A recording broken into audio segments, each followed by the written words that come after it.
வணக்கம். வாழ்க வளமுடன். இன்றைய ஜோதிட தகவல் நிகழ்ச்சியில் மேஷ லக்கணத்திற்கு 3ஆம் இடத்தில் சூரியன் இருப்பதன் பலன்கள் பற்றி காண்போம். அறிவு நலம், எழில் நலம், குணநலம் ஆகிய நலன்களை பெற்றவர்கள். ஞானத்தின் கருவூலமாக இருப்பார்கள். உயர்ந்த அறிவுடையவர், உயர்ந்த கல்வி பெற்றவர், நன்கு படித்த கற்றறிவாளர், நல்ல பேச்சாளர். இவர் பேச்சில் வசீகரம் நிறைந்திருக்கும்.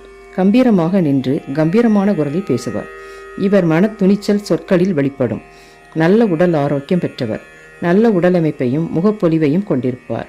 உழைப்பை தன் உயிர் மூச்சாக கொண்டவர். இவர் ஒரு உண்மையான உழைப்பாளி. உருவாகி வரும் நிலவு. தெய்வீக உணர்வில் நிலை பெற்றிருப்பார்.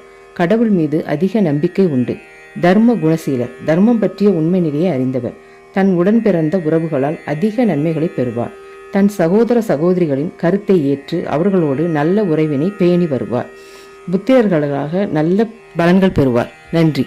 இதுபோன்ற ஜோதிட தகவல்களுக்கு